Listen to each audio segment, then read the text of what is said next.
Hey folks, before the video starts, I want to say big thank you for the feedback you gave me in the last video. Again, I will be short and say, as every other video, to leave a like and hit the subscribe button. Also, don't forget to comment down below, helping me to give proof to YouTube that all of you who follow this channel so far are real people who watch my videos. Thank you, and I hope you enjoy. I'm a military diver. A dark web map led us to a submerged facility in the Black Sea. Something inside the facility tried to follow us out. Hey everyone, long-time lurker, first-time poster here. I never thought I'd actually share this, but after what happened, I've been struggling to sleep. My team hasn't talked about it since we got back.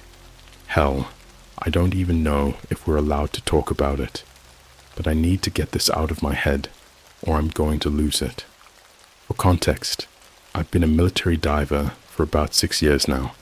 Most of the time, it's standard ops, recovering lost equipment, underwater repairs, occasional reconnaissance missions. Nothing glamorous. But a couple of months ago, my unit got tasked with something different. And it all started because of a damn map someone found on the dark web. Now, I'm not into that stuff personally, but apparently, someone in intelligence had been tracking these encrypted forums. They found a post titled, "No-Go Zones of the Deep Sea." It was mostly conspiracy theory junk. Alien bases, sunken UFOs, you name it. But one entry caught their attention. Coordinates to a submerged facility in the Black Sea. The post claimed it was abandoned Cold War tech left to rot. At first, everyone thought it was BS, but then a few satellite images surfaced, showing faint outlines of structures where the coordinates pointed. That's when my unit got the call. Our orders were simple: dive, investigate, and document. If it turned out to be some old Soviet junk, fine.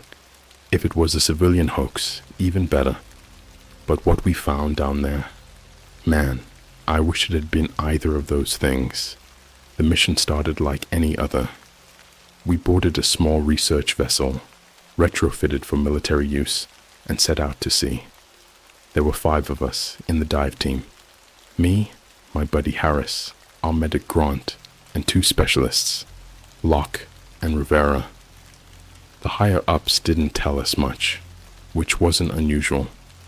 Need-to-know basis, as always. The dive site was about 150 nautical miles off the coast of Romania, in a part of the Black Sea, where the water's deep, dark, and unnervingly still. We arrived at night, which added an extra layer of creepiness. The moon barely lit the water, and the wind was dead calm. It felt like the whole ocean was holding its breath. We geared up and went over the briefing one last time. The plan was straightforward: descend to the coordinates, explore the structures, and retrieve any identifiable tech or data. Simple enough, right? But as soon as we got in the water, something felt off. The descent was smooth at first.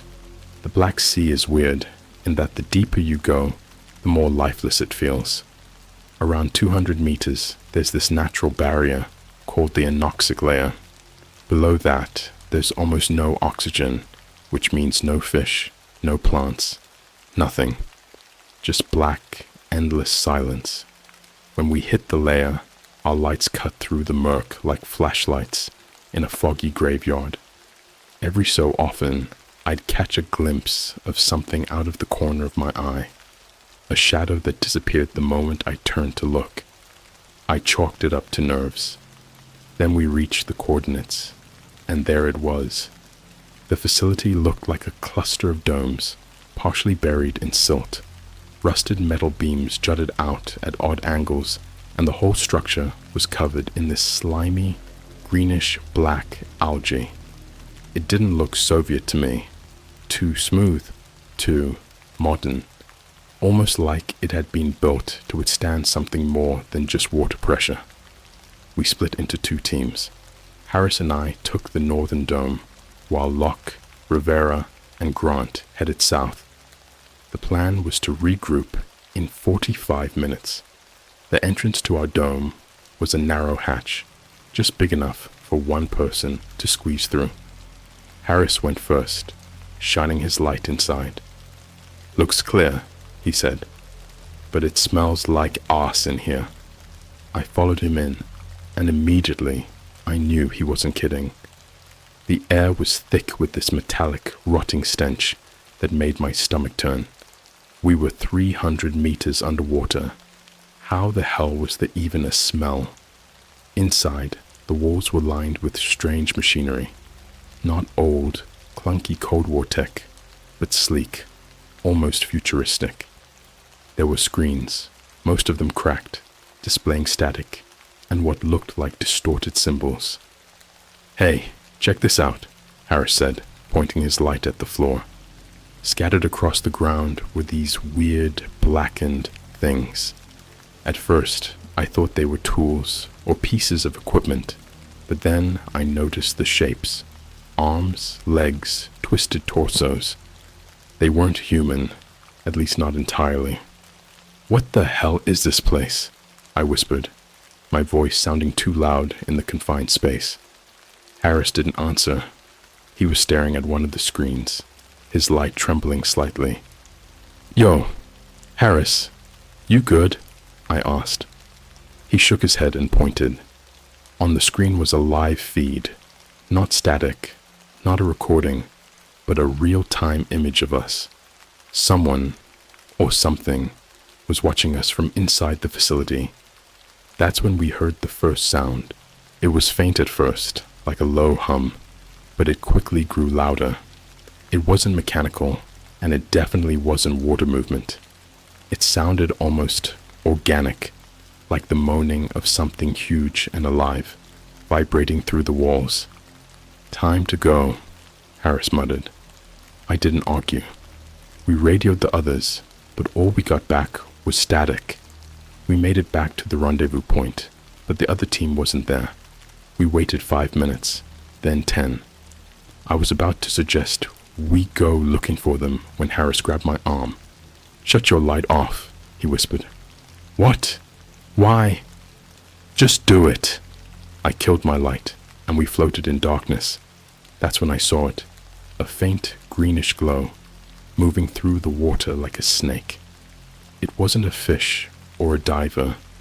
It moved too smoothly, too deliberately, and it was coming straight for us. We didn't move. I don't even think I was breathing at that point. The glow we saw in the water wasn't like anything I'd ever seen in my career. Not bioluminescence, not a diver's light, nothing that made sense. It was this pulsating greenish haze, like a faint mist that somehow lit up the water around it, and it was getting closer. Harris reached out and squeezed my arm hard, silently signaling to stay put. I nodded, even though he couldn't see me in the darkness. My heart was pounding so loud, I swore whatever was out there could hear it. The glow stopped, about 10 meters away, just hovering there. It didn't bob or sway like something drifting in the current. It was still, deliberate, and watching. After what felt like an eternity, it moved again, this time circling us slowly. I could just barely make out its shape. Long, almost eel-like, but wrong. Too fluid, too segmented. It was as if its body shifted and reformed with every movement, like it was more shadow than solid. Then it disappeared. Harris and I waited for what felt like forever, but the glow didn't come back. When we finally dared to switch our lights on, the water around us was empty. No glow, no shadow, nothing. "We need to find the others," I whispered, my voice muffled by the comms in my mask. "Yeah," Harris muttered. his usual confidence completely gone. We started backtracking, moving towards the southern dome where the others had gone. The silence was crushing, like the water itself was pressing down on us. Every now and then, I thought I saw movement in the distance, flickers of light or shadows darting just out of range of my beam. But every time I turned my head, there was nothing there. When we reached the southern dome, the hatch was open, but the inside was pitch black. I called out through the comms, "Grant, Rivera, Locke, do you copy?" No response. We stepped inside cautiously, our light sweeping the area. This dome was different from the one we'd explored earlier. The walls were lined with what looked like pods, glass chambers big enough to hold a person. Most of them were empty, cracked, or filled with murky water, but a few weren't. Harris stopped in front of one and cursed under his breath. Inside the pod was something humanoid, but distorted. Its limbs were too long, its head too narrow, and its skin was pale and waxy, like it had been submerged for decades. I couldn't tell if it was dead or alive, but the sight of it made my stomach churn. "Do you think this is human?" Harris asked, his voice barely above a whisper. "Not anymore," I replied. We moved deeper into the dome, the air feeling thicker with every step. The machinery here was different, less advanced, more biological. Tubes ran along the walls, pulsing faintly, like veins. A low, rhythmic thumping echoed through the structure, almost like a heartbeat. That's when we found the first sign of the others. Locke's helmet was lying on the ground, the visor cracked and smeared with something dark. Nearby, there were deep gouges in the metal floor, as if something with claws had raked across it. "Locke, Rivera, Grant," Harris called out again, his voice rising with panic. Still nothing. Then we heard it, a faint, wet scraping sound coming from somewhere ahead. I flicked my light in the direction of the noise and froze. At the far end of the corridor, something was crawling out of one of the pods. It was hunched over, its body twisted and jerking unnaturally, like a puppet with its strings yanked too hard. Its skin was the same pale, waxy texture as the thing we'd seen in the other pod, but this one was moving. Harris grabbed my arm and yanked me back. "We're leaving. Now." I didn't argue. We made it back to the main hatch and were about to exit when we heard a voice crackle over the comms. "Help! Help me!" It was Grant. He sounded weak, barely audible over the static. "Grant, where are you?" I shouted. Deeper, in the dome. Please." Harris shook his head. "We can't go back in there. Whatever's in here, it's not just machines or old tech man, it's alive. We can't just leave him," I snapped. Harris hesitated, then sighed. "Fine. But if we see that thing again, we're out. No arguing." We followed the sound of Grant's voice deeper into the structure. The corridors became narrower, the walls slick with some kind of black, oily residue. The air smelled worse here, sharper, more metallic. It made my throat burn with every breath. Eventually, we found him. Grant was slumped against a wall, his suit torn and his face pale. His eyes were wide, bloodshot, and unfocused, like he was in shock. "Grant, what happened? Where are the others?" I asked, kneeling beside him. "They took them," he whispered. "Who?" Harris demanded. Grant's eyes flicked toward the darkness behind us. "Not who. What?" Before we could ask anything else, the thumping sound we'd heard earlier grew louder. It was no longer rhythmic. It was erratic, frantic. Then we saw it. The corridor behind us filled with that same greenish glow we'd seen outside. But this time, it wasn't just a faint mist.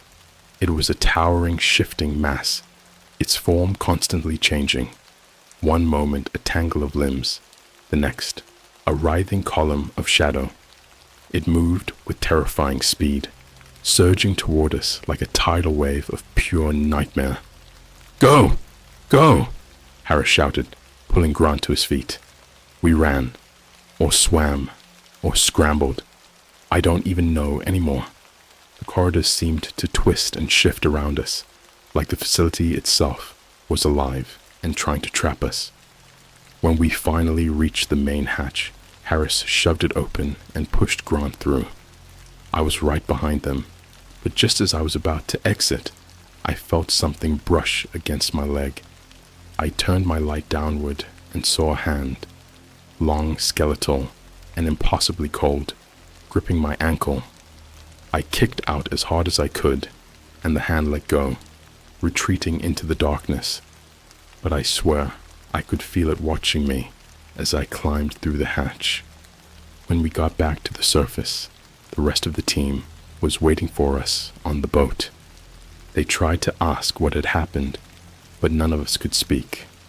As the boat pulled away, I glanced back at the water. For a split second, I thought I saw the faint green glow just below the surface, following us. But when I blinked, it was gone. We didn't talk much on the ride back to the ship. Grant was unconscious, Harris was shaking, and I couldn't stop looking at the water, half expecting that green glow to burst through the surface and drag us back down. Even the crew knew something was off. They kept giving us these looks, like they were waiting for us to explain why we were all pale, bloodied, and wide-eyed like we'd seen a ghost. The truth was, we hadn't just seen something, we'd felt it. Whatever was in that facility, whatever had been crawling in the darkness and shifting in the water, it wasn't just alive, it was aware.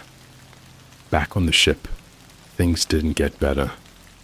We hauled Grant into the medical bay, but the onboard medic couldn't figure out what was wrong with him. His pulse was weak, his breathing was shallow, and his skin had this strange, bluish tint that wasn't from oxygen deprivation. It was almost like his body was rejecting itself. "What happened to him down there?" the medic asked, looking at us like we'd done something to him. Harris just shook his head. "You wouldn't believe me if I told you." I stayed with Grant while the medic worked on him. Harris went to debrief the captain, and the rest of the crew stayed below deck, clearly spooked by whatever vibes we'd brought back with us. That's when I noticed something strange.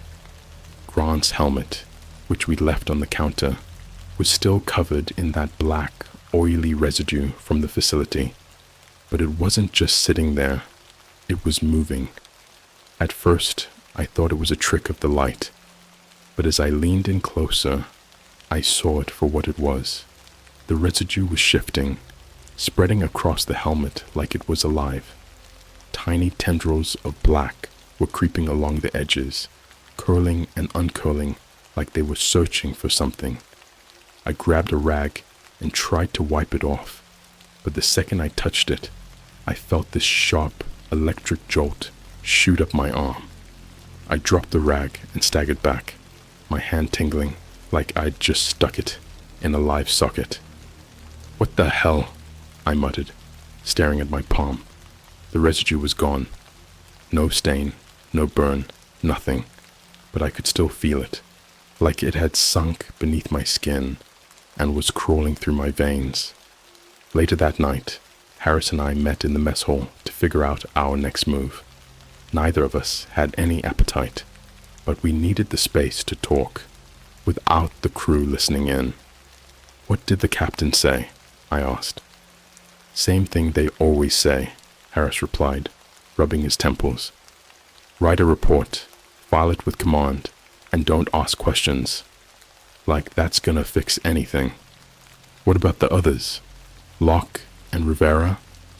Harris didn't answer right away. He just stared at his coffee, his jaw tightening. "They're gone, man," he said finally. "If they were still alive, they'd have made it back to the rendezvous. You saw what was down there. You know what it did to Grant. We're lucky we even got out." "Lucky," I snapped. "Grant's barely hanging on, and something grabbed me on the way out." "You think that's luck?" Harris didn't respond. He didn't have to. The look on his face said it all. I leaned back in my chair, running a hand through my hair. "This doesn't feel over," I said quietly. "It's not," Harris muttered. That night, I couldn't sleep. Every time I closed my eyes, I saw that green glow, twisting and shifting like it was alive. I kept imagining those things in the pods, their pale faces pressed against the glass, their eyes open but unseeing. I was about to give up and head to the deck for some fresh air when I heard a faint tapping sound. At first, I thought it was just the ship creaking, but then it came again. 3 short taps, followed by a pause, then 3 more. It was rhythmic, deliberate. I sat up and looked around the cabin. Nothing. Then I heard it again, louder this time. It wasn't coming from the walls or the floor. It was coming from outside. I grabbed my flashlight and made my way to the porthole. The water outside was dark and endless, reflecting the faint glow of the moon. But as I scanned the surface, I saw something moving. At first, I thought it was just a trick of the light, but then it came closer, and my stomach dropped. It was a hand. Long skeletal fingers, pale as bone, were pressed against the glass. They slid downward slowly, leaving behind streaks of black, oily residue. I stumbled back, my heart racing. The tapping started again, this time more insistent. It wasn't just a noise, it was a message. I ran to Harris's cabin and banged on the door until he opened it. "What?" he mumbled, clearly half asleep. "It's here," I said, my voice shaking. "What's here?" "It! Whatever was down there, it followed us." Harris stared at me for a moment, then grabbed his gear. "Show me." By the time we got back to my cabin, the tapping had stopped. The porthole was clear. No streaks, no handprints. "I swear, it was right there," I insisted. Harris sighed. "You're not the only one who's freaked out. I keep seeing things too. Shadows in the water, movement in the corners of my eye. But there's nothing here. It's just in our heads." "No," I said firmly. "It's not." The next morning, we got word that Grant had woken up. Harris and I rushed to the medical bay, but when we got there, the medic was waiting outside, her face pale. "What's wrong?" I asked. "He's not the same," she said. We pushed past her and went inside. Grant was sitting upright on the bed, his breathing steady, and his color returned. But his eyes, God, his eyes. They were pitch black, no whites, no irises, just solid, inky darkness. "Grant," I said cautiously. He turned to look at me, and for a moment, I thought I saw that faint green glow flicker behind his gaze. "They're coming," he said, his voice low and hollow. "Who's coming?" Harris demanded. Grant smiled, but it wasn't a human smile. It was too wide, too unnatural, his teeth sharp and glistening. "The ones who built it," he said. Before we could react, he lunged forward, grabbing my wrist with an inhuman strength. His touch burned like ice, and I felt that same electric jolt I'd felt from the residue earlier. "They'll take you too," he whispered. Then his body convulsed violently, and he collapsed back onto the bed, lifeless. That was the moment I realized we hadn't escaped. We'd brought something back with us. Grant's body didn't stay still for long. 1 minute, he was slumped on the medical bed, lifeless, and the next, his chest heaved like something inside him was trying to break free. The medic screamed as his back arched unnaturally high, his fingers clawing at the sheets. Harris grabbed me, pulling me back toward the door. "We need to leave," he shouted, but I couldn't move. My eyes were glued to Grant's face as his mouth opened in a silent scream, wider than it should have been, his jaw creaking like it was being unhinged. Then the sound came. It wasn't a scream, or a gasp, or anything human. It was that same low hum we'd heard in the facility, vibrating through the air and making the walls shudder. It filled the room, growing louder and deeper, until I thought my skull would split. Grant's body went limp again, collapsing back onto the bed. The humming stopped. For a moment, everything was silent. Then, his eyes snapped open. Those pitch-black eyes locked onto me, and I swear I could feel them, like they were reaching into my mind, dragging out every fear, every memory of what we'd seen down there. "They see you," Grant said, his voice no longer his own. It was layered, like multiple people speaking at once, deep and guttural. "You can't run. You can't hide. You're already marked." His hand shot up, pointing at me, and for a split second, I felt the air around me grow cold, like I was standing in a freezer. The lights flickered, and then he collapsed again, for real this time. No more convulsing, no more humming, just silence. We sealed the medical bay after that. No one wanted to go near Grant's body, not even the medic. The captain called for an emergency return to base, but the weather had turned against us. The wind picked up, and the sea churned with waves that battered the ship. "It's not natural," Harris said, as we stood on the deck, staring out at the storm. "You feel it too, right? This isn't just weather." He was right. There was something wrong with the storm. The clouds didn't move like normal. They swirled in tight, chaotic patterns, like a vortex was forming above us. And every now and then, I thought I saw flashes of green in the distance, just below the surface of the waves. We were being watched. That night, the ship's power went out. I was in my cabin when it happened, writing my report for command. The lights flickered a few times, then died completely, plunging the ship into darkness. I grabbed my flashlight and headed out into the corridor, where a few of the crew were already gathering, their faces pale and anxious. "Generators down," one of them said. "Captain's trying to fix it." "Stay together," I told them. "No one goes anywhere alone." We made our way toward the engine room, but as we passed the medical bay, I stopped. The door was ajar. "I thought we sealed that," Harris said, his voice low. "We did," I replied. Inside, the room was empty. Grant's body was gone. The sheets on the bed were soaked with a black, oily residue, the same substance we'd seen in the facility. It dripped onto the floor, forming a trail that led out into the hallway and down toward the lower decks. "Should we follow it?" one of the crew members asked, clearly terrified. "No," Harris said quickly.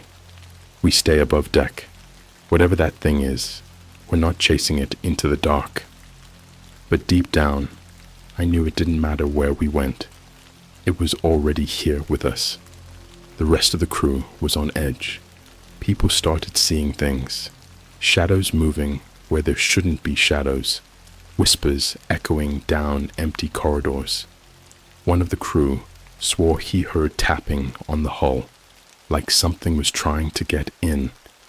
I kept seeing that green glow, always just out of the corner of my eye. It didn't matter where I went, on the deck, in my cabin, even in the mess hall. It was always there, waiting.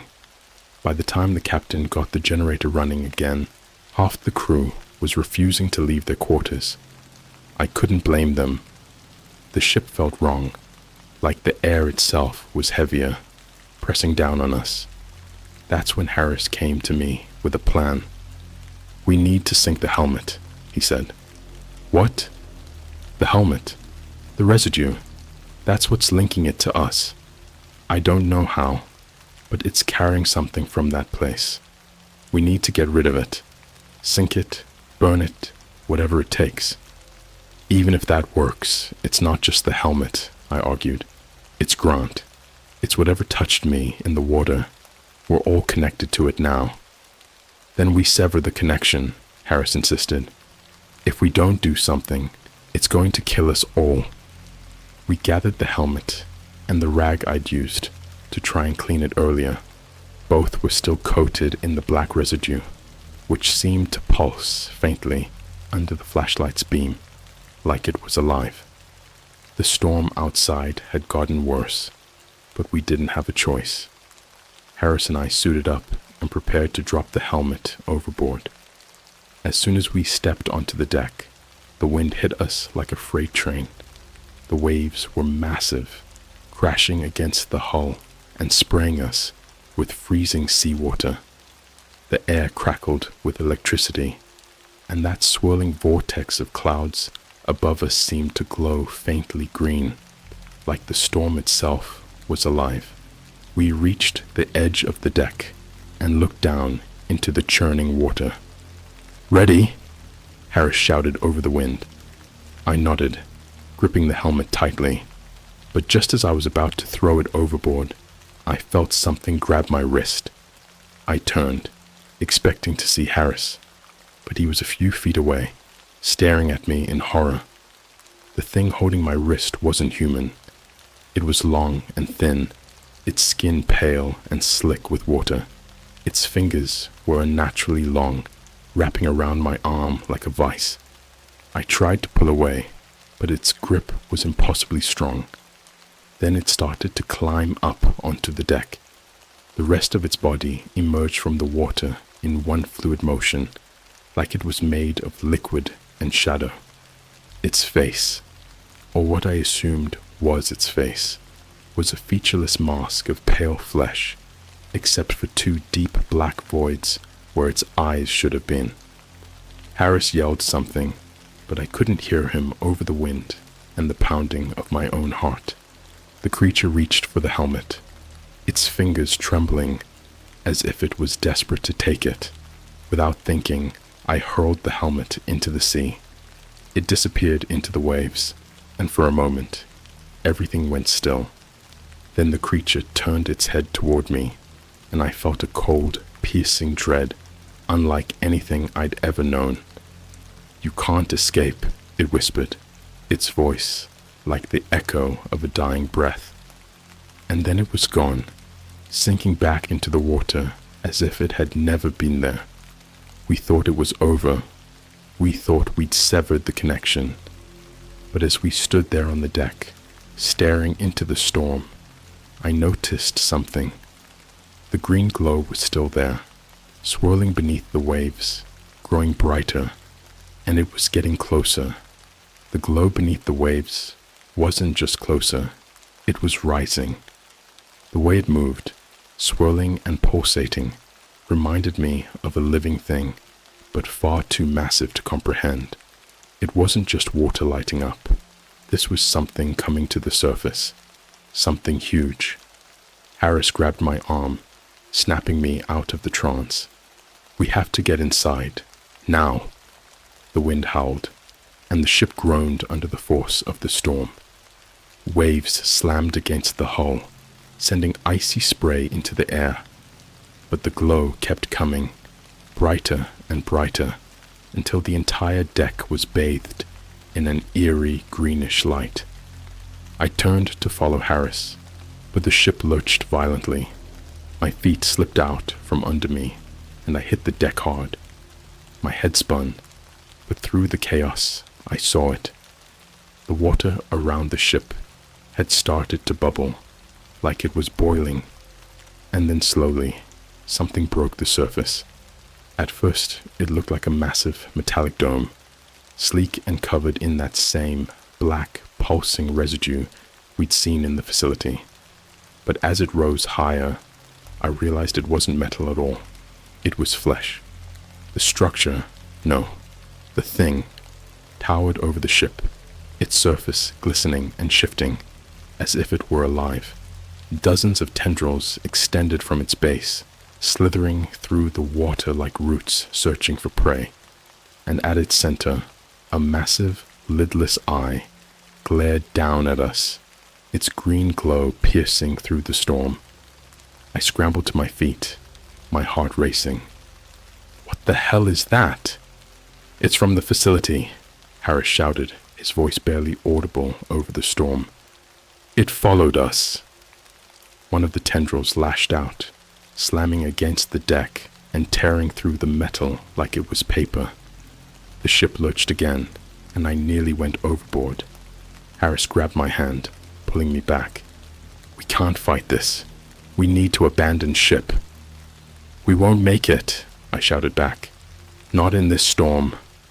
Another tendril shot up, wrapping around the ship's mast and snapping it like a twig. The pieces crashed into the deck, sending sparks flying. The entire vessel tilted dangerously to one side, and I heard screams from below deck as the crew tried to escape. The thing wasn't just attacking us, it was toying with us. We made it to the bridge, where the captain and the remaining crew were frantically trying to regain control of the ship. What's going on out there? The captain demanded, his face pale with fear. There's no time to explain, Harris said. We need to get off this ship. The captain shook his head. Not in this weather. The lifeboats won't last 5 minutes. Then what do you suggest? I snapped. We sit here and let that thing tear us apart. Before anyone could answer, the lights flickered again. The air in the bridge grew heavy, oppressive, like something was pressing down on us. And then we heard it. That same low hum from the facility, echoing through the walls and vibrating in our chests. It was louder this time, more intense, like it was coming from inside the ship. I turned to Harris, my stomach sinking. It's here. The crew panicked, scattering in all directions. Some ran below deck, others to the lifeboats, but Harris and I stayed. We both knew there was no escaping this thing, not unless we figured out how to stop it. The humming grew louder, and then the bridge windows shattered inward, spraying us with glass. I shielded my face and looked up just in time to see one of the tendrils slither inside. It wasn't just a physical appendage. It was alive, pulsating with that same green light. The residue dripped from its surface, sizzling as it hit the floor. Harris grabbed a fire axe from the wall and swung it at the tendril. The blade sank into the flesh, but instead of retreating, the tendril split open, revealing rows of sharp, translucent teeth. Jesus Christ! Harris yelled, stumbling back. The tendril lunged at him, but I grabbed a nearby pipe and swung it as hard as I could, knocking it aside. The impact sent a shockwave through my arms, and the thing let out a piercing, inhuman shriek before retreating back through the broken window. But we weren't safe yet. Through the window, I could see the main body of the creature, rising higher, its massive eye fixed on us. The glow intensified, and for a moment, I felt like it was staring directly into my soul, pulling me into its depths. I heard a thought. It wasn't mine, but it was inside my head, whispering in a language I couldn't understand. The words were alien, but the intent was clear. Join us. Become part of us. I shook my head, fighting the pull. Harris, we need to destroy it. With what? He shouted, gripping the axe tightly. We don't have anything that can take this thing down. I looked around the bridge, my mind racing. Then I remembered the fuel tanks below deck. If we couldn't kill it, maybe we could blow it to hell. The fuel tanks, I said. We need to overload them. Harris hesitated, then nodded. Fine. But if we're doing this, we're doing it now. We fought our way below deck, the ship groaning and tilting with every attack from the creature. The corridors were dark, the emergency lights barely illuminating the chaos. We passed several crew members, some injured, others too terrified to move. When we reached the engine room, the smell of fuel was overwhelming. The tanks were massive, lined up along the walls like silent sentinels. Harris grabbed a wrench and started working on the valves. We need to release as much fuel as we can. One spark, and this whole place goes up. I grabbed a crowbar and started helping, my hands shaking. The creature's humming was louder down here, almost deafening. As we worked, I felt something cold and wet slide across my ankle. I looked down and saw a small tendril snaking through the shadows, reaching for me. "Harris!" I shouted, kicking at it. He turned just in time to see a larger tendril burst through the wall, sending shards of metal flying. "Keep going," he yelled, swinging the wrench at the tendril. I turned back to the valve, ignoring the chaos behind me. My hands fumbled with the controls, but I finally got the fuel flowing. The smell was overwhelming now, and I could feel the heat from the engines growing stronger. "Harris, we need to get out of here," I shouted. He nodded, but before we could move, the tendril wrapped around his leg, pulling him off his feet. "Go!" he screamed, swinging the wrench wildly. "I'm not leaving you." "Just do it!" I hesitated, my heart pounding, but I knew he was right. If I stayed, we'd both die. I ran back to the deck, grabbing a flare gun from the emergency supplies. The storm was still raging, and the creature loomed over the ship, its tendrils tearing through the hull. I aimed the flare gun at the open hatch leading to the engine room and fired. The explosion was immediate. The force knocked me off my feet, and the ship lurched violently as flames erupted from below deck. The creature let out a deafening roar, its tendrils flailing wildly as the fire consumed it. The last thing I saw before everything went black was the massive eye staring at me with an expression I can only describe as rage. I woke up hours later, floating on a piece of debris. The storm had passed, and the ship was gone, reduced to smoldering wreckage. There was no sign of Harris, or the crew, or the creature. Just me, alone in the endless expanse of the Black Sea. But as I drifted, I noticed something beneath the surface. A faint, greenish glow, growing brighter. It wasn't over. It would never be over. I'm a hacker who found an unsecured dark web server. It contains thousands of files about a forgotten NASA mission. The photos show creatures walking on the moon's surface. Alright, so I know how this sounds. Like some insane sci-fi movie plot, right? But I swear, this is 100% real, and I have no idea what to do. I've been a hacker, let's call it an independent cybersecurity enthusiast, for a few years now. Nothing crazy. I don't mess with people's bank accounts, or ruin lives, or anything. Mostly, I poke around, test the limits of systems, and occasionally take on little jobs to expose security flaws. Think of it as ethical hacking. Well, mostly. But this time, I stumbled onto something I really shouldn't have. It started a couple of weeks ago when I was scoping out unsecured servers on the dark web. For those of you who don't know, the dark web isn't all hitmen and drug markets. A lot of it is just abandoned, forgotten data. Servers set up by companies or individuals and left unprotected. Most of the time, you'll find nothing more than old spreadsheets, backups, or useless junk. It's like rummaging through a digital junkyard. Sometimes, though, you hit gold. And that's exactly what happened. Late one night, I came across an open server. No password, no encryption, nothing. The URL was this random string of characters ending in .onion. Totally nondescript. But the weird thing? It wasn't just one directory. It had hundreds, all with names like Apollo Project Data and Lunar Mission Logs. I thought, okay, someone's made a NASA fan archive or something. Cool, right? But the more I clicked through it, the weirder it got. The first thing that caught my eye was the sheer size of the files.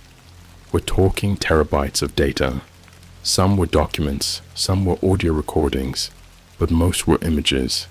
They were dated between 1963 and 1977, prime time for the Apollo missions. A lot of the files had official-looking labels, like Apollo 17 raw photos or Mission X top secret. That's when I started to think, what if this isn't just a fan archive? I downloaded a handful of the images and opened the first one. It was a grainy black and white photo of the moon's surface. No big deal. It looked like something out of a textbook. Dusty craters, shadows, some NASA equipment. But as I scrolled through the folder, the photos got strange. One image had these weird streaks across the lunar horizon, almost like shadows, but they didn't match the angles of the rocks or the sun's position. Another showed what looked like footprints, but they weren't human. They were too large, with 3 claw-like toes. I figured, okay, maybe it's a glitch, or some intern got creative with Photoshop back in the day. But then I saw the fourth image. It showed 2 astronauts standing by the lunar module. Pretty standard, except they weren't alone. Off to the side, near the edge of the frame, was this blurry shape. At first, I thought it was a rock or some kind of camera artifact, but the more I zoomed in, the more I realized it had features. A hunched form, long, spindly limbs, almost insect-like. Its head, if you could call it that, was tilted toward the astronauts, like it was watching them. I swear, I felt my stomach drop when I saw it. It wasn't just the figure itself. It was the way the astronauts seemed completely unaware, like they were casually posing for a photo while this thing loomed in the background. I closed the file and sat there for a good minute, my heart pounding. This wasn't the kind of thing you'd find on an official NASA archive. It didn't feel like a hoax either. Something about the texture of the images, the metadata, the sheer amount of files. It felt real. But here's where it gets even stranger. The server wasn't just photos. There were audio recordings too. Most were just boring mission logs, but one file, labeled Apollo Mission X Redacted, caught my eye. I opened it, and immediately, my computer started glitching out. My screen froze for a second, then flickered back to life. I didn't think much of it at the time. Bad idea, I know. So I played the file. The audio was staticky, like an old radio transmission. I heard the faint, garbled voices of astronauts, and then one of them said something that still gives me chills. "We're not alone up here." The other astronaut replied, "What are you talking about?" "It's probably just..." Then static cut him off. After a few seconds, there was this loud, metallic scraping sound, followed by a voice that didn't sound human. It wasn't words exactly, more like clicking, humming, and something almost like laughter. Then the recording just stopped. At this point, I should have stopped digging. But curiosity always gets the better of me. I mean, what hacker wouldn't want to know more? So, I started downloading as much of the server's data as I could. Bad move. Within minutes, my internet cut out. Completely dead. My phone started buzzing with notifications. random numbers calling me over and over. I unplugged my router, closed my laptop, and just sat there, staring at the darkened screen. I felt like I was being watched. That night, I couldn't sleep. Every noise in my apartment felt louder than usual, like someone was there with me. When I finally worked up the nerve to check my computer the next morning, the files were gone. Every single one. But here's the thing. I didn't delete them. Someone else did. And the weird calls? They haven't stopped. The morning after I lost the files, I was running on maybe 2 hours of sleep and way too much caffeine. My apartment felt off, too still, like the air was heavy. It's hard to explain, but you know that gut feeling when something just isn't right. That was my entire morning.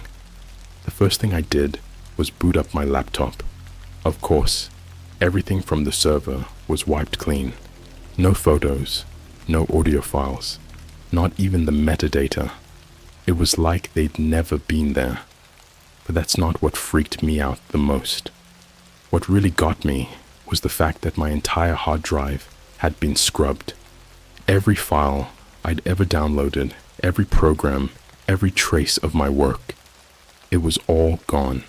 Someone had gotten into my system, and they hadn't just deleted the NASA stuff. They'd erased everything. I sat there staring at my blank desktop, trying to process what had just happened. Then my phone buzzed. Another call. It was the same as the night before. Just a string of random numbers, no caller ID. I let it ring out, but then it started buzzing again. And again. Whoever it was, they weren't giving up.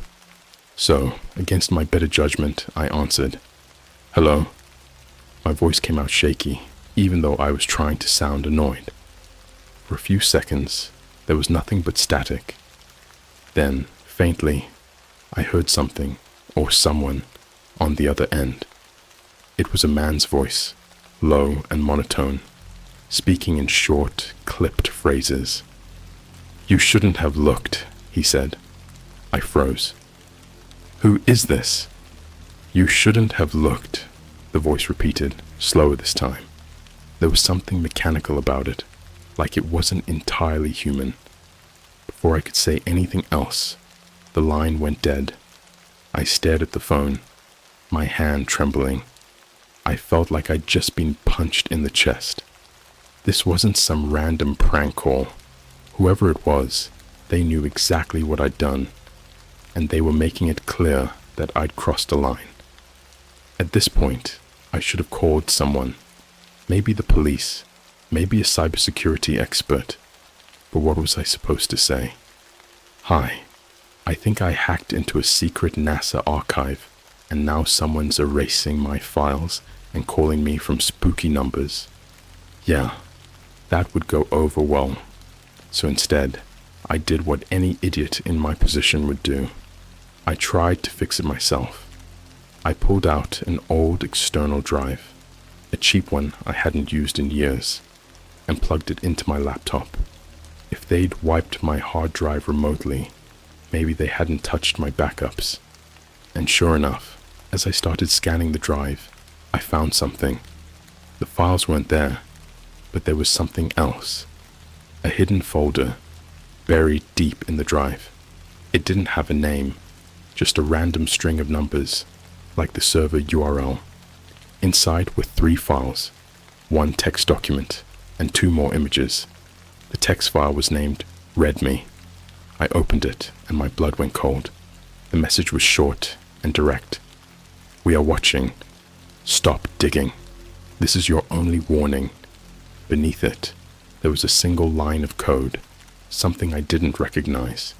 It didn't seem like a command or a program. It almost looked alien, like a language that wasn't meant to be read by humans. I closed the file and opened the first image. My stomach churned. It was another photo from the moon, but this one was much clearer than the others I'd seen. The foreground showed the usual, an astronaut standing next to the lunar module, his visor reflecting the dusty surface. But in the distance, near the edge of the horizon, was something. It looked like a structure, black and angular, almost like an obelisk. It definitely wasn't natural, and it definitely wasn't part of NASA's equipment. But the scariest part? There was a shadow coming from it. Not just any shadow, a moving shadow. Whatever cast it wasn't in the frame, but you could tell it was there, just out of sight. The second image was even worse. It was the same scene, but zoomed in on the obelisk. This time, there were figures around it. They were barely visible, just faint silhouettes, but they were there. Dozens of them, hunched and alien-looking, like the figure I'd seen in the first photo. Their bodies were long and thin, their heads tilted toward the camera, like they were aware of it. A few of them even seemed to be pointing at me. I slammed my laptop shut and pushed it away, my hands shaking. I couldn't stop thinking about the message. We are watching. That night, things got worse. Around 2 a.m., I woke up to a sound. At first, I thought it was just the usual apartment noises, pipes groaning, neighbors moving around. But then, I heard it again, a soft, rhythmic tapping, like fingers drumming on a table. It was coming from the other side of my bedroom wall. I sat up, my heart racing. My apartment's walls are thin, but the unit next to mine is empty. No one's lived there for months. The tapping got louder, more insistent. I grabbed my phone and turned on the flashlight, shining it toward the wall. The sound stopped immediately. The silence was deafening. Then, my phone buzzed. Another call. This time, the screen didn't show random numbers. Instead, it displayed a single word, unknown. I didn't answer. I couldn't. But as soon as it stopped ringing, my phone buzzed again, this time with a text. We're closer than you think. I didn't sleep after that. I just sat there, staring at my phone, waiting for something to happen. But nothing did. No more calls, no more texts, no more sounds from the wall. By morning, I was a wreck, paranoid, exhausted, and questioning my sanity. I decided to get out of the apartment for a while, just to clear my head. I went to a nearby coffee shop, laptop in tow, and started Googling everything I could think of. Apollo missions, NASA archives, secret lunar photos. Most of what I found was conspiracy theory junk, moon landing hoaxes, UFO sightings, that kind of thing. But one forum thread caught my eye. It was an old discussion buried deep in some obscure corner of the internet. The title, The Black Obelisk, NASA's Biggest Secret. The thread I stumbled upon about the Black Obelisk was old, like early 2000s internet old. You know the kind. Bad formatting, grainy JPEGs, usernames like Moonwatcher 2001. It was hosted on a forum that looked like it hadn't been updated in decades. The post itself wasn't long, but it stopped me cold.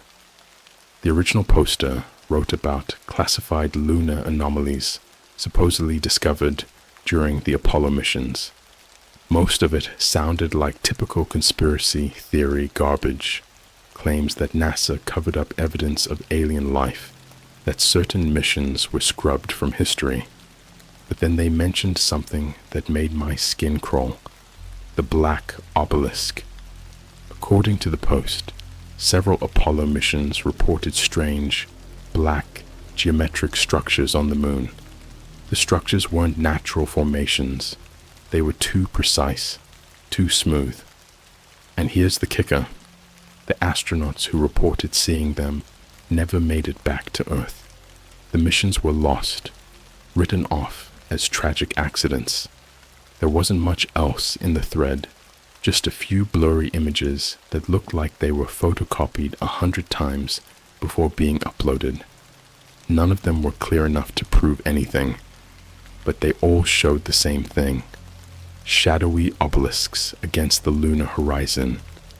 I leaned back in my chair, feeling my pulse in my ears. The photos in the thread looked eerily similar to the ones I'd found on the server. The same angles, the same shadows, even the same haunting figures in the distance. This wasn't some random coincidence. It couldn't be. Then I made a mistake. I decided to reply to the thread. I figured, what's the harm? It was old and inactive, with no comments since 2006. But I thought if anyone else was digging into this, maybe they'd find my post and share more information. So I typed a quick reply, something like, I think I've seen something similar. Does anyone have more information about these photos or where they came from? I hit post and the message went through. But less than a minute later, the entire forum crashed. The screen turned white, then displayed a simple error message.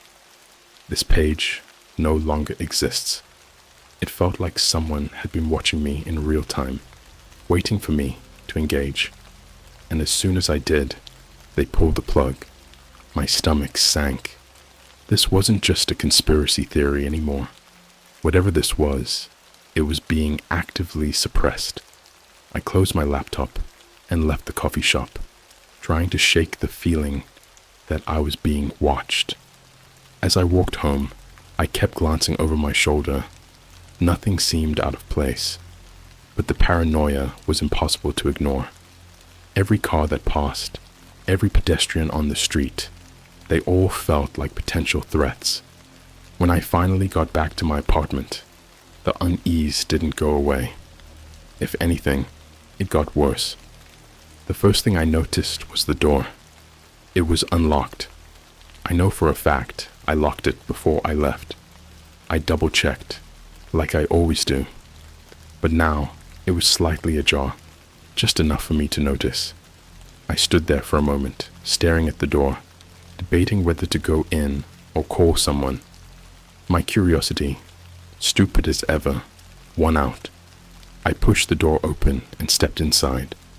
Nothing looked out of place at first. My laptop was still on the kitchen table. The blinds were still drawn, and the air felt stale, like no one had been in there. But then I noticed the smell. It was faint, but distinct, metallic, like blood or hot wires. I followed it into the living room, and that's when I saw it. Sitting on the coffee table was a single Polaroid photo. It hadn't been there when I left. My hands were shaking as I picked it up. The photo was dark and grainy, but I could make out the subject. It was my apartment, taken from outside through the living room window. I nearly dropped it when I flipped it over. Scrawled on the back in black marker were the words, "We warned you." That night was the worst yet. I tried to tell myself it was a scare tactic, that whoever was behind this was just trying to intimidate me. But when you've spent years messing around in places you're not supposed to be, you learn to trust your gut. And my gut was screaming that this wasn't just intimidation. It was a promise. I decided I wasn't going to stay in the apartment that night. I packed a bag and left, heading to a cheap motel on the edge of town. The place was dingy and smelled like mildew, but at least it felt safe.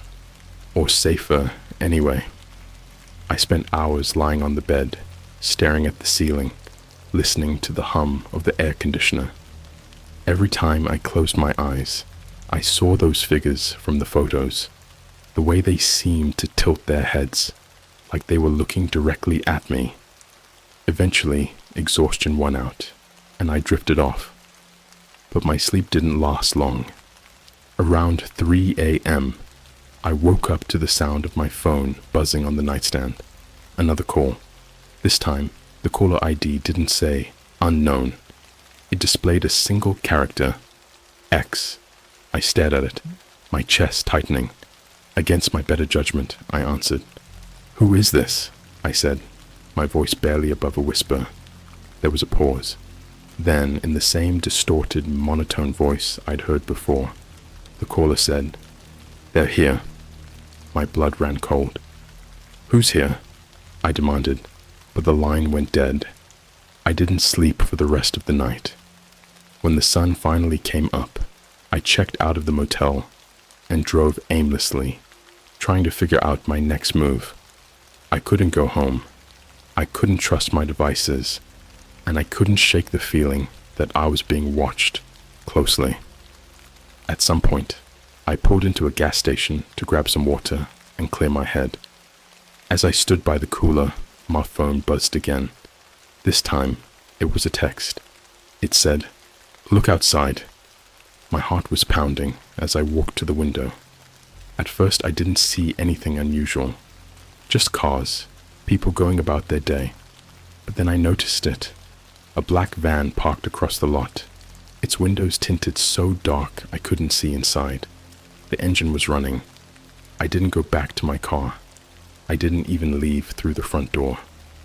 I slipped out through the side exit and started walking, keeping to crowded streets, trying to put as much distance between me and the van as possible.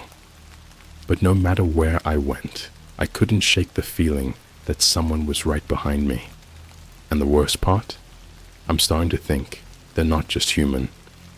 When you reach a certain level of paranoia, you stop caring about how you look to other people. I didn't care if anyone on the street thought I was crazy. Every shadow felt like a threat. Every step I took echoed in my ears, like I wasn't the only one making them. That black van haunted me for hours. No matter where I went, crossing busy intersections, cutting through alleys, ducking into crowded stores, I'd spot it out of the corner of my eye. At first, I thought maybe I was imagining it, but then I'd see it again. Parked on the curb, engine idling, windows too dark to see who or what was inside. By the time the sun started to set, I was too tired to keep running. I found a dingy diner near the outskirts of town, the kind of place that didn't ask questions. The neon "Open 24 hours" sign flickered as I stepped inside. I slid into a booth near the back, ordered coffee I had no intention of drinking, and pulled my hood up like that would somehow make me invisible. But I couldn't stop my eyes from drifting to the windows. Every time the headlights of a passing car lit up the glass, I tensed, waiting to see that van. It didn't appear, but I knew better than to think I'd lost it. The diner was nearly empty, just a bored waitress scrolling on her phone behind the counter and an old man nursing a cup of soup in the corner. I pulled out my phone, half expecting another cryptic text or call, but the screen was blank. No messages, no missed calls. For a second, I let myself hope. Maybe, just maybe, whoever was after me had backed off. I should have known better. While I was staring at my phone, the lights in the diner flickered. Just for a second, like a brief power surge. The old man didn't even look up from his soup, but I froze. Something about the flicker felt deliberate, like it wasn't just a random glitch. I glanced toward the counter, but the waitress was gone. I hadn't heard her move, hadn't heard the door chime. The diner was dead silent, except for the faint hum of the fluorescent lights. I was about to call out when I noticed something else. The old man in the corner wasn't moving anymore. He was sitting perfectly still, his spoon frozen halfway to his mouth, his gaze locked on me. "Sir?" I said, my voice shaky. He didn't respond. He didn't blink. He just stared, unblinking, like a statue. I stood up, the air around me suddenly feeling too thick to breathe. As I backed away from the booth, the lights flickered again, longer this time. When they came back on, the old man was gone. The soup was still there, still steaming, but the chair he'd been sitting in was empty. I didn't stick around to find out what was going on. I bolted out the front door, the bell above it jingling violently as I shoved it open. The cool night air hit me like a slap, but it wasn't enough to shake the dread pooling in my stomach. And that's when I saw it. The van. It was parked across the street, half hidden in the shadows. My fight or flight instinct kicked in, and I chose flight. I didn't know where I was going, but I ran like hell, my sneakers slapping against the pavement as I darted down side streets and alleyways. At some point, I realized I was heading toward the edge of town. The buildings got smaller, the streets quieter. Eventually, I found myself on a narrow road surrounded by nothing but trees. My breath came in sharp gasps, my chest burning. I glanced over my shoulder and saw nothing but darkness. No van, no headlights. For a moment, I thought I was safe, but then I heard it. It wasn't the sound of an engine or footsteps. It was quieter, almost like static, a faint, crackling noise, just barely audible over the sound of my own breathing. It was coming from the trees. I turned toward the sound, my pulse hammering in my ears. At first, I couldn't see anything, just dark shapes of tree trunks and the faint glimmer of moonlight filtering through the branches. But then, something moved. It wasn't human. The shape was tall and thin, unnaturally so. Its limbs were long and angular, bending in ways that didn't make sense. Its head, or what I assumed was its head, was tilted at an odd angle, as if it was studying me. And its eyes were glowing, not brightly, but just enough to cut through the shadows like faint embers. I took a step back, and the thing mirrored me, its movements unnervingly smooth. My legs felt like jelly, but I forced myself to turn and run. The static sound grew louder, more erratic as I sprinted down the road. I didn't dare look back. I didn't need to. I could feel it behind me, closing the distance with every step. Eventually, the road curved, and I saw a faint light in the distance. A gas station. I pushed myself harder, my lungs burning as I stumbled into the parking lot. The fluorescent lights felt like a spotlight after the suffocating darkness of the road. The station was empty, no cars, no attendants. But the door was unlocked, and I didn't care. I shoved it open and slammed it shut behind me, locking it as quickly as I could. I stood there for a moment, trying to catch my breath.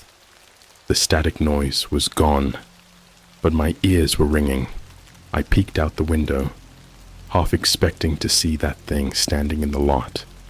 But there was nothing, just the empty road stretching back into the trees. I turned away from the window and froze. There was a figure standing at the far end of the gas station. At first, I thought it was another customer, someone who'd wandered in while I was distracted. But then I noticed the way they were standing, too still, too rigid. The lights flickered again, and in that split second of darkness, the figure moved. Closer. The lights came back on, and it was gone. I don't know how long I stayed in that gas station, but eventually, the fear gave way to exhaustion.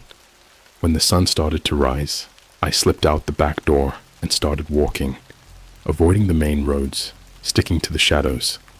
By the time I reached the outskirts of town, I was too tired to think. But one thought kept looping in my head, over and over. Whatever this is, it's not over. By the time I made it back to civilization, the sun was high, but its warmth felt wrong, like I was being lulled into a false sense of security. Sleep deprived, and on the verge of a full breakdown, I knew I needed answers. I couldn't run forever, not from whatever this was. I ended up in a public library, of all places. It felt safe enough.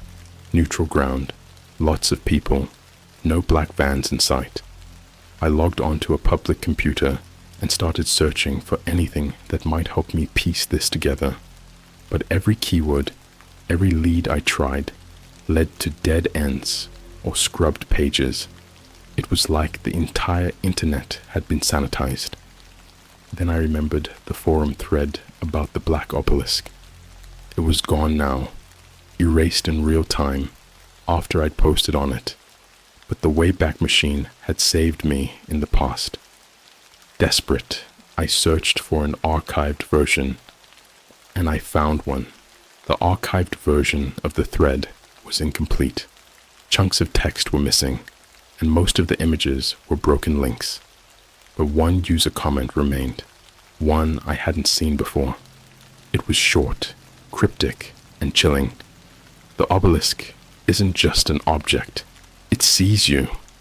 It wasn't much to go on, but something about that phrase made my skin crawl. I leaned back in the chair, staring at the words until they blurred. What did it mean? Was it symbolic, or was it literal? The answer came sooner than I expected. As I left the library, I felt the same weight I'd been carrying for days, the feeling of being watched. I told myself it was just paranoia, but deep down, I knew better. I wasn't alone. I decided to take a long route home, weaving through crowded streets and doubling back on myself to see if anyone or anything was following me. By the time I reached my apartment building, I was convinced I'd lost whatever had been tailing me. But when I stepped inside my apartment, I realized I was wrong. The first thing I noticed was the smell. That faint metallic tang, like hot wires or blood. It hit me as soon as I opened the door. My stomach churned, but I forced myself to step inside. The second thing I noticed was the noise. A low, persistent hum, barely audible, coming from my living room. I crept toward the sound, my heart pounding so hard I could barely hear anything else. When I turned the corner, I froze. There, in the center of my living room, was a device. It looked like a small satellite dish, but it wasn't like anything I'd ever seen before. The surface was black, almost glossy, and it seemed to absorb the light around it. The hum was coming from the device, and as I stepped closer, I saw something reflected in its surface. It was the moon, but not as we know it. The image on the device's surface wasn't a reflection. It was more like a live feed. It showed the lunar surface in stark, unnatural detail. The black obelisk I'd seen in the photos was there, towering over the barren landscape. But now, it was surrounded by movement. Dozens of figures, thin, angular, inhuman, moved around the obelisk in a strange, synchronized pattern. Their limbs jerked in sharp, unnatural motions, and their heads tilted back as if they were looking at something above them. Then the perspective shifted. The feed zoomed in, focusing on one of the figures. It stopped moving, its glowing eyes fixed on something off-screen.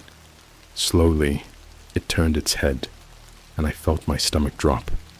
It wasn't looking at the moon. It was looking at me. I stumbled back, nearly tripping over the coffee table. The figure on the screen tilted its head, mirroring my movement. Then, one by one, the other figures turned to face the same direction. The hum grew louder, almost deafening, as the surface of the device began to ripple. It looked like liquid now, as if the image was trying to push through. And then it spoke. The voice wasn't human. It was a low, guttural clicking sound, layered with static and distortion. But somehow, I understood it. "You have seen too much." I opened my mouth to scream, but no sound came out. My body felt paralyzed, locked in place, as the liquid-like surface of the device began to spill over the edges. The dark substance dripped onto the floor, but instead of spreading, it pooled together, forming a shape, a hand. Thin, spindly fingers stretched toward me, their movements impossibly smooth. As the rest of the figure emerged from the device, I stumbled back, my legs finally obeying me. But there was nowhere to go. The creature towered over me, its angular body shimmering like it was made of liquid metal. Its eyes, those faintly glowing embers, locked onto mine, and for a moment, everything went silent. The hum, the static, even my own heartbeat. Then it whispered, "The moon has eyes." I don't remember much after that. I woke up hours later on my living room floor, the device gone, the apartment eerily silent. My phone was dead, and when I turned on my laptop, the screen was blank. Every file, every trace of my existence online was wiped clean. But the worst part? The moon was different. That night, as I stared out my window, I noticed it.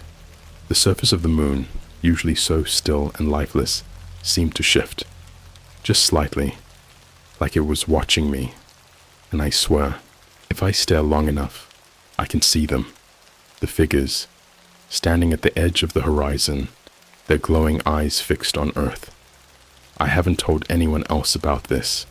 I don't think it would matter. Whatever I uncovered, it wasn't meant for us. It wasn't meant for anyone. But if you're reading this, take my advice. Don't go digging where you don't belong. Don't chase the things that hide in the shadows, because sometimes the shadows stare back. I'm a deep-sea engineer repairing an oil rig in the North Atlantic. A dark web forum warned about a creature asleep in the depths. Yesterday, we heard something knocking from below. All right, I know how this is gonna sound. Another creature from the deep story, right? But before you roll your eyes and scroll past, just hear me out. This isn't one of those over-the-top stories about mythical beasts or haunted ships. What happened to me and my team on the oil rig was real. And if you spend enough time in my line of work, deep sea engineering, you learn quickly that the ocean is nothing like the romanticized documentaries or smooth animations you see online. It's hostile, unpredictable, and full of things we're not meant to understand. I work for a contracting company that specializes in deep sea oil rig maintenance. It's dangerous work, but the pay makes up for it. This latest job was on an aging rig in the middle of the North Atlantic, a rusted out beast of steel and pipes known as Blackwater Bravo. The platform had been abandoned for over a decade, but the company that owned it decided it was cheaper to refurbish than to scrap and replace. That's where we came in, sent to fix her up and get her running again. The job was supposed to take 2 months, tops. A skeleton crew of 7 living on the platform with a rotating schedule of divers to handle repairs below the surface. You get used to the isolation. The only real danger is when you have to dive. The deeper you go, the darker and stranger the world gets. It's like stepping into a different planet where the rules of reality are just off. But it wasn't until the second week out there that things started to feel wrong. One night, after a particularly grueling day of patching pipelines, I couldn't sleep. I was scrolling through my phone in the dim yellow light of my bunk, killing time until exhaustion hit.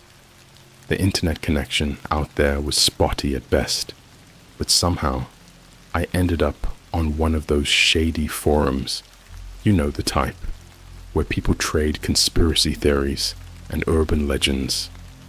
A thread caught my eye. Things the oil companies don't want you to know about the deep. The user who posted it had some throwaway name, something generic, like Deep Watcher 78. At first, I thought it was the usual nonsense, rants about underwater drilling disrupting marine ecosystems, exaggerated stories about divers seeing giant squids or glowing jellyfish. But the deeper I scrolled, the weirder it got. One post stood out. It wasn't long, just a single paragraph, but it sent a chill down my spine. If you're working the North Atlantic, especially near the old rigs, be careful. The locals used to warn about something asleep in the depths, something big. They called it the sleeper, said it doesn't like being disturbed. There have been stories of divers hearing knocks or voices coming from below. If you hear it, leave. Do not investigate. Do not dive. It's not worth it. The replies were a mix of jokes, dismissals, and a few unsettling confirmations. A user claiming to be a retired diver said they'd heard similar stories, but always assumed they were just folklore passed down to scare rookies. I shrugged it off at first. Superstitions thrive in isolated places, and the ocean is the perfect breeding ground for them. But something about that phrase stuck with me. Knocks or voices coming from below. The next morning, I mentioned it to Logan, one of the other engineers. Logan's the skeptic of the group, the kind of guy who doesn't even believe in aliens, despite working in a place that feels more alien than Earth half the time. Sounds like someone's been watching too much Netflix, he said, sipping his coffee. Maybe, I replied. But think about it. This place has been abandoned for 10 years. Who knows what's down there? He smirked, but I could see a flicker of unease behind his eyes. You're just bored. Read a book or something. 2 days later, the knocking started. At first, we thought it was just the rig settling, old metal contracting and expanding with the temperature changes. But it wasn't random. It was rhythmic. 3 knocks, then silence. A pause, then 2 more. Always in the same spot, the lower decks, near the old diving bell. Logan tried to brush it off, but even he looked nervous after the 3rd night. It's just the pipes, he insisted. The water pressure out here plays hell on the infrastructure. But if it was just the pipes, why did it sound like it was coming from outside? Yesterday, we decided to check it out. It was stupid.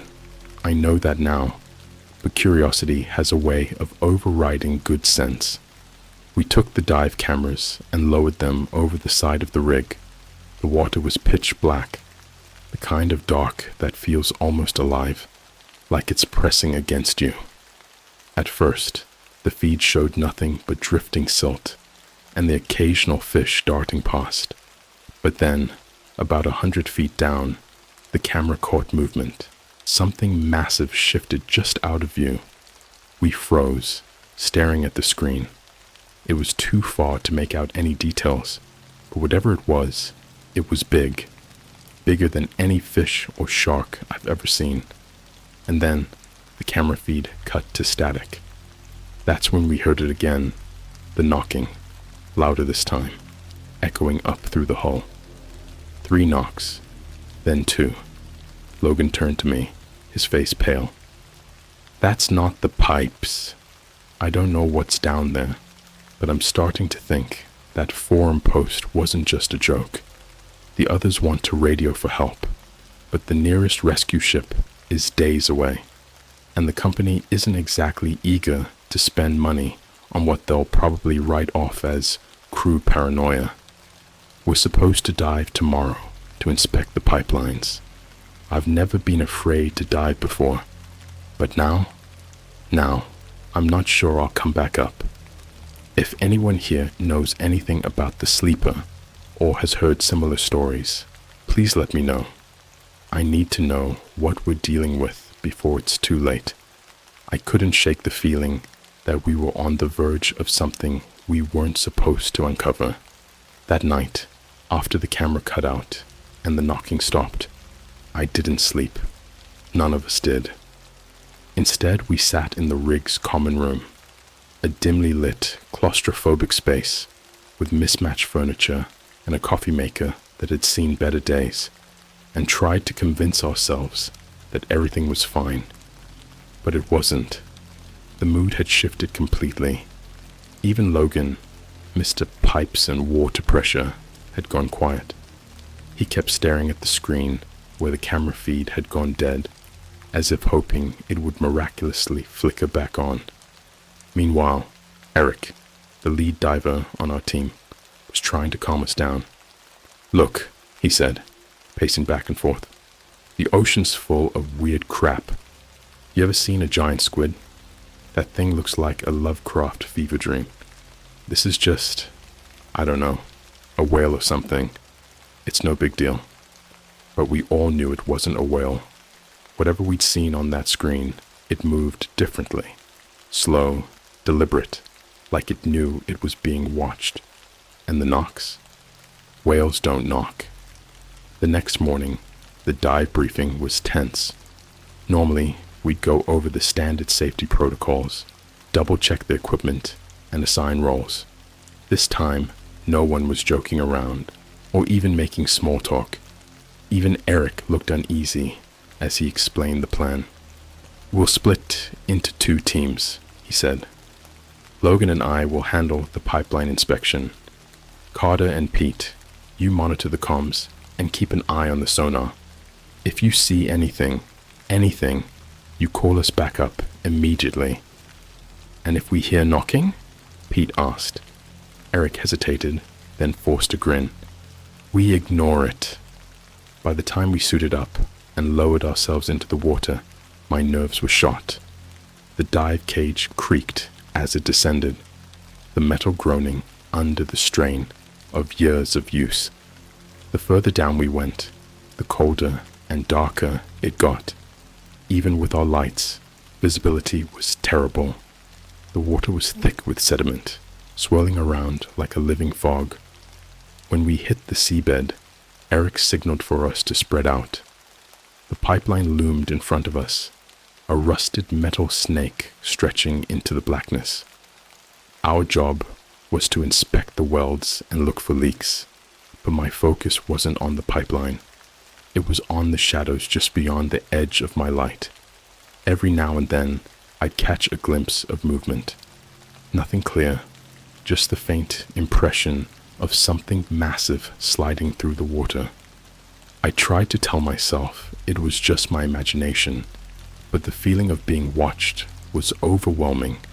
We were about 20 minutes into the dive when the first knock came. It was faint at first, barely audible over the sound of our breathing in the comms. But then it came again, louder this time. 3 sharp knocks, followed by 2. "Did you hear that?" I asked over the comm. Eric's voice crackled in my ear. "It's just the rig. Focus on the pipeline." But it wasn't the rig. The sound wasn't coming from above. It was coming from below. A few minutes later, Pete's voice broke in over the comms. He sounded panicked. "Guys, we've got movement on the sonar. Something big." "How big?" Eric asked. There was a pause. Then, "Too big." The knocking came again, louder now. It felt like it was vibrating through my chest, even in the water.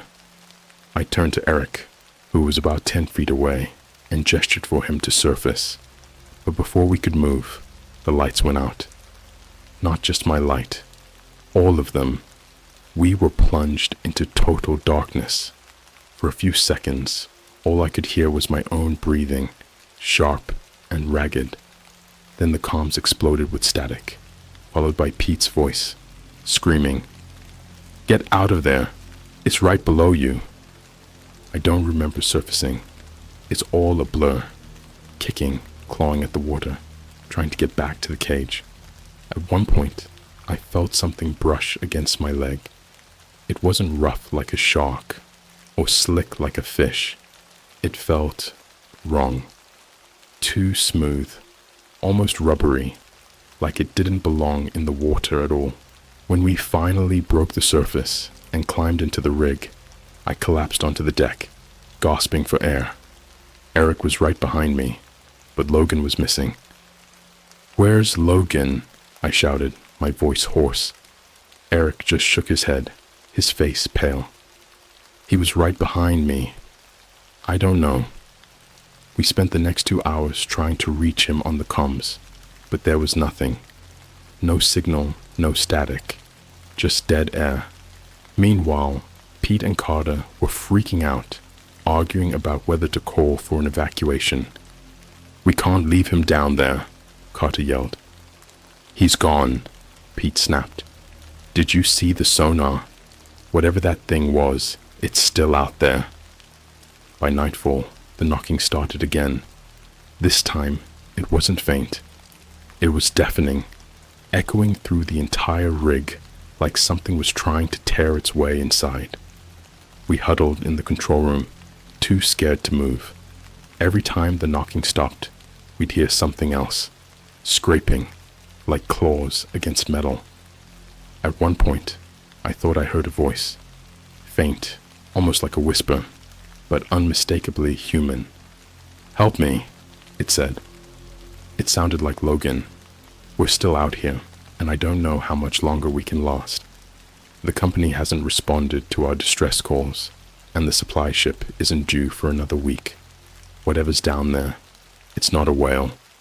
It's not a squid, or a shark, or anything else that should exist in this world. It's the sleeper, and it's awake." We thought the knocking was bad, but the whispers were worse. By the third day after Logan disappeared, the rig felt like a tomb. We were down to 5. Me, Eric, Pete, Carter, and Claire, the medic. None of us were sleeping anymore, not really. You'd close your eyes and hear things. Distant voices, faint scratching, the kind of sounds that make your stomach twist because you know they shouldn't be there. The knocking had stopped sometime in the night, replaced by this eerie, rhythmic creaking. It sounded like something massive was moving beneath us, shifting the rig's supports. Occasionally, the entire platform would groan, a low, metallic sound that rattled our bones. Eric tried to act like it was normal, but we all knew better. Steel doesn't groan like that unless something's pushing it. And then there were the whispers. It started while we were eating, if you can call it eating. None of us had much of an appetite, but we were trying to force down stale sandwiches in the galley when Carter froze. "Did you hear that?" he asked, his voice barely above a whisper. "Hear what?" Pete replied, though his tone suggested he didn't want to know. Carter put his sandwich down and tilted his head, straining to listen. The rest of us went quiet. At first, there was nothing but the hum of the fluorescent lights and the faint hiss of the rig's ventilation system. Then, I heard it. A voice. Faint, almost melodic, like someone singing underwater. It was so soft I couldn't make out the words, but the tone sent a chill crawling up my spine. "Logan?" Claire asked, her face pale. "No," Eric said quickly. "It's not him. It can't be. But it sounds like..." "It's not him," Eric snapped, slamming his hand on the table. The sound stopped abruptly, as if whatever was making it had heard us. That night, I made the mistake of going back down to the lower levels of the rig. I couldn't help it. The whispers had gotten louder, and something about them was compelling. It wasn't just random noise anymore. It was like they were calling to me, pulling me toward the source. The lower levels were cold and damp, the air thick with the smell of salt and rust. My flashlight flickered as I made my way down the narrow metal stairs, the beam casting long, shifting shadows on the walls. I was halfway to the old diving bell when I heard it again. "Help me!" The voice was clearer now, undeniably human, It was Logan's voice, or at least it sounded like him. But there was something wrong with it. Something off. It was too smooth, too perfect, like someone was mimicking him. "Logan?" I called out, my voice trembling. The only response was the creak of metal and the soft lapping of water against the hull. "Please. It's so dark." The voice was closer now, coming from the direction of the diving bell. My heart was pounding so hard, I thought it might burst, but I kept moving forward. I had to. If there was even a chance it was Logan, I couldn't leave him down there. The diving bell was a rusted relic, suspended over an open shaft that led straight into the abyss. The water below was black and still, an endless void that seemed to swallow the light from my flashlight. And then I saw it, a shape, just beneath the surface. At first, I thought it was Logan, floating face up in the water, but as I leaned closer, I realized it wasn't him. The proportions were all wrong, too long, too thin, with limbs that bent at unnatural angles. Its face was turned away from me, but I could see its mouth moving, forming words I couldn't hear. I stumbled back, nearly dropping my flashlight. The beam swung wildly, catching glimpses of the thing as it rose higher in the water. Its skin was pale and glistening, stretched too tightly over its elongated frame, and then it turned toward me. Its face wasn't a face at all. It was a mass of shifting, writhing shapes, like dozens of mouths and eyes struggling to form something coherent. I ran. When I got back to the control room, the others were already there, huddled around the sonar screen. The display was glitching, the readings flickering between normal and something else. "There's something big down there," Pete said, his voice shaking. "It's circling the rig." "What do you mean, big?" Eric asked, though he looked like he didn't want to hear the answer. "Big enough to show up as a solid mass on the sonar. It's blocking out everything else." As he spoke, the rig shuddered violently, throwing us off our feet. Alarms blared, and the lights flickered. "What the hell was that?" Claire shouted. "The supports," Eric said grimly. "Whatever's down there, it's trying to bring us down." We scrambled to shut off non-essential systems, trying to minimize the strain on the rig. But as we worked, the whispers came back, louder and more insistent. "Come down. Join us." The voices were coming from every direction now, echoing through the steel corridors like they were inside the rig itself. At one point, I swear, I saw something move in the corner of my eye. A flash of pale skin disappearing around a corner. Eric tried to rally us, but it was clear he was barely holding it together. "We stay calm," he said, though his hands were trembling. "We stick together, and we get through this." At some point during the chaos, we lost Pete. 1 second, he was there, working on one of the control panels. The next, he was gone. No one saw him leave, but his tools were scattered on the floor, and the panel was sparking like he'd been in the middle of a repair. We searched the rig for hours, calling his name, but there was no sign of him. The only clue was the faint trail of water leading toward the lower levels. "I'm not going down there," Carter said, his voice breaking. "You saw what's down there." Eric didn't argue. None of us wanted to go back down. Now, we're holed up in the control room, barricading the doors with whatever we can find. The whispers haven't stopped, and the rig keeps groaning like it's on the verge of collapse. We don't know what's coming for us, but we know it's not going to stop. Whatever's down there, it's not just an animal. It's aware, it's intelligent, and it wants us to join it. There's a point where fear stops being sharp and turns into something heavier, like a weight pressing on your chest. That's where we were. Days without sleep, trapped on a rig in the middle of nowhere, listening to whispers and feeling the rig tremble like it was alive. None of us said it out loud, but we all knew.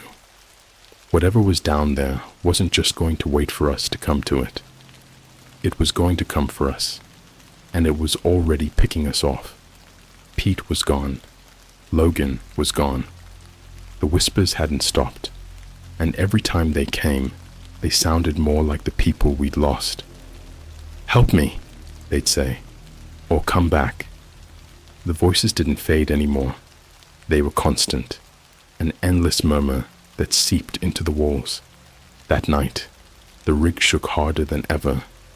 It wasn't just the usual groans of old metal under strain. It was violent, like something was slamming into the supports. We could hear the screech of steel grinding against steel, the kind of sound that makes your teeth ache. "We can't stay here," Eric said, pacing back and forth. He'd been trying to keep us together, but his voice had that edge now, like he was about to snap. "The rig's not going to hold. We need to get to the lifeboats." "The lifeboats won't matter if that thing's out there," Carter said. His eyes were bloodshot, and he looked like he hadn't eaten in days. "You saw the sonar. It's big enough to swallow us whole." "We don't have a choice," Eric snapped. "It's either the boats or—" A deafening crash cut him off. The floor beneath us lurched, and we all went sprawling. For a second, I thought the rig was going to collapse, but then it settled, shuddering like a living thing catching its breath. And then we heard the sound. It wasn't the knocking this time. It was a low, guttural roar, so deep it felt more like a vibration than a sound. It came from beneath us, rising up through the hull and rattling the walls. "Jesus Christ," Claire whispered. We decided to go for the lifeboats. It was stupid, we all knew it, but staying on the rig felt even stupider. Eric led the way, flashlight in hand, his knuckles white around the handle. Carter and Claire followed, with me bringing up the rear. None of us spoke. The whispers had grown louder, almost frantic, and they seemed to come from everywhere at once. As we made our way through the rig, the air grew colder. Not just a little colder, freezing, like we'd walked into a meat locker. Our breath fogged in the beams of our flashlights, and I could see frost forming on the metal walls. "Why is it so cold?" Claire asked, her voice trembling. "Pressure change," Eric said, though he didn't sound convinced. We passed the hatch leading to the lower levels, and I swear I felt something watching us. My flashlight flickered as I glanced down the darkened stairwell, and for a second I thought I saw a hand, long, pale, and impossibly thin, sliding out of sight. "Hurry up," Eric hissed, snapping me out of it. When we reached the lifeboat deck, we stopped dead in our tracks. The lifeboats were gone. The winches were still there, the metal cables swaying gently in the wind, but the boats themselves were nowhere to be seen. It was as if they'd been cut loose and swallowed by the sea. "Where the hell are they?" Carter shouted, panic rising in his voice. "They were here this morning," Eric said, but he didn't sound like he believed it. The rig shuddered again, harder this time, and I stumbled against the railing. When I looked over the edge, I saw it. At first, it was just a shadow, a massive shifting shape moving beneath the water. But then, the thing rose closer to the surface, and I saw details. Its skin was pale and mottled, like something that had never seen sunlight. It was covered in scars, long jagged slashes that crisscrossed its body like someone had tried and failed to kill it. Its head was enormous, tapering into a maw lined with rows of teeth, but its Its eyes were the worst part. They weren't the eyes of an animal. They were too large, too human, and they were staring right at me. We ran. There was no plan anymore, no discussion, just blind panic. We bolted back into the rig, the whispers rising into a deafening chorus around us. "Stay," they begged. "Don't leave." As we sprinted through the corridors, the walls seemed to close in around us. Pipes groaned and hissed, steam billowing out like the rig itself was alive. I heard Carter scream behind me, but when I turned to look, he was gone. "Carter!" Claire shouted, but Eric grabbed her arm and pulled her forward. "Keep moving," he yelled. We ended up back in the control room, slamming the door shut behind us. Claire was sobbing, her hands pressed over her ears to block out the whispers. Eric was pacing again, muttering under his breath. "There's no way out," he said finally, his voice flat. "We're stuck." "No," I said, surprising even myself. "There's one way." They both turned to look at me, and I realized I didn't really know what I was saying. The words just came out. "The diving bell," I said. "We go down." It was a terrible idea, but in that moment, it felt like the only option. The rig wasn't safe. The lifeboats were gone, and whatever was out there wasn't going to let us leave. If we were going to survive, we needed to understand what we were dealing with. Or maybe we just needed answers. We geared up in silence, the whispers pressing against us like a physical weight. When we reached the diving bell, the water below was eerily still, the surface black and glassy. "Are you sure about this?" Eric asked as we climbed into the bell. "No," I admitted. The hatch sealed with a heavy clunk, and the winch groaned as the bell began its descent. The lights outside flickered, illuminating the rusted walls of the shaft before giving way to open water. And then we were in the abyss. The further down we went, the colder it got. Our breath fogged up the tiny windows, and I could see frost forming on the inside of the glass. The whispers grew louder, more urgent, until it felt like they were inside my head. And then the bell stopped. We weren't at the bottom. The winch hadn't malfunctioned. Something had grabbed us. The lights outside flickered again, and for a moment, I saw it. A face, or what I thought was a face, pressed against the glass. It smiled. The face at the window wasn't human. It wasn't even close. The thing staring back at us was a grotesque amalgamation of features. Too many eyes, mouths that twisted and writhed as if they couldn't decide on a shape. Its flesh looked wet and translucent, veins pulsing just beneath the surface, and it was smiling. It pressed closer to the glass, and I swear I heard it laugh. A low, gurgling sound that vibrated through the metal walls of the diving bell. Eric froze, his hand hovering over the emergency ascent lever, while Claire let out a muffled sob. Then, as suddenly as it appeared, the thing was gone. The water outside was black again, empty, but we knew better now. It was still out there, watching. "We need to go back up," Eric whispered, his voice trembling. "Do it," I said, my eyes fixed on the window. He yanked the lever, and the bell jolted as it began to ascend. The winch groaned, the sound echoing through the water, and for a brief, foolish moment, I thought we might actually make it back to the rig. But then, the bell stopped again. This time, the lights inside flickered violently, and the entire structure shuddered. Something massive was gripping us, holding us in place. I could hear the metal groaning under the pressure, the bolts creaking as if they might give at any second. "It's got us," Claire whimpered, her voice barely audible. Eric grabbed a wrench and started banging on the emergency release panel. but it was no use. The bell wasn't going anywhere. And then the whispers came back.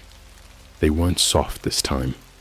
They were loud, angry, overlapping voices that filled the air, making it impossible to think. They were speaking in a language I didn't understand, but the tone was unmistakable. This was a warning. "What are they saying?" Claire asked, clutching at her ears. Eric didn't answer. He was staring out the window, his face pale. "It's not whispers," he said finally. "It's singing." I didn't want to look, but I couldn't stop myself. Slowly, I turned to the window. The thing was back, but it wasn't alone. Shapes began to emerge from the darkness. Dozens of them, maybe hundreds. They surrounded the bell, their pale, shimmering forms twisting and writhing like they were part of the water itself. Each one was slightly different, but they all shared the same unnatural, too long limbs and too many eyes. They weren't just watching us, they were performing. The singing grew louder, harmonizing in a way that made my skin crawl. It wasn't beautiful, it was wrong, a sound that didn't belong in this world. It vibrated in my skull, and for a moment, I felt something else, a presence, something ancient and vast, something that had been waiting for longer than I could comprehend. And then I understood. They weren't just trying to scare us. They were waking something up. The water outside began to churn, and the entire bell shook violently. I grabbed onto the railings, trying to keep my footing, as Eric and Claire screamed. The lights flickered again, and in the brief flashes of illumination, I saw something rising from the depths. It wasn't just big, it was incomprehensibly massive. A silhouette so enormous it seemed to blot out the ocean itself. As it rose, the smaller creatures scattered, their shapes dissolving into the water like mist. "What is that?" Claire shouted, her voice high and panicked. "The sleeper," Eric said, his voice hollow. The thing stopped just below us, its immense bulk pressing against the diving bell like a predator toying with its prey. I couldn't see all of it, only fragments through the tiny windows. A glistening expanse of pale flesh, segmented like the surface of some colossal insect. Rows of glowing eyes blinked in unison, each one the size of a car, and then there was its mouth. It opened slowly, revealing layers of teeth spiraling inward, each row grinding against the next, like a living machine. The sound was unbearable, a deep, resonant rumble that felt like it was ripping the air apart. And then it spoke. Not in words, not exactly. It was more like a pressure in my head, a wave of emotions and images that crashed over me all at once. It felt ancient, hungry, and angry that we had disturbed it, that we had dared to wake it up. The bell jolted again, and I realized it was dragging us down. The winch above was screaming under the strain, the cable vibrating as the bell descended faster and faster. I could feel the pressure building, my ears popping, my chest tightening. "We're going to implode," Claire screamed, clutching at her helmet. Eric was pounding on the controls, but it was useless. The thing had us, and it wasn't letting go. I don't know what made me do it. Maybe it was desperation, maybe it was madness, but I grabbed the emergency hatch release. "What are you doing?" Eric shouted. "If we stay in here, we're dead," I yelled back. Before either of them could stop me, I pulled the lever. The hatch blew open, and the water came flooding in. I don't remember much after that, just flashes. The freezing cold of the water, the feeling of being pulled downward, my body weightless and helpless against the current, the flashes of pale light as the creatures swirled around me, their shapes blending into the massive, shifting bulk of the sleeper. And then, nothing. I woke up on the surface, clinging to a piece of debris from the rig. The sun was rising, the sky streaked with orange and pink, and the ocean was calm. There was no sign of the diving bell, no sign of the rig, no sign of Eric or Claire. I floated there for hours until a passing cargo ship spotted me. The crew pulled me aboard, asking what had happened, but I couldn't answer. I still can't. They say the rig collapsed due to structural failure, that the pressure of the deep finally took its toll. No one believes my story, and maybe that's for the best, but sometimes, late at night, I hear it again. The knocking, the whispers, the singing, and I know it's still out there, waiting in the depths. The sleeper is awake, and it's only a matter of time before it rises again.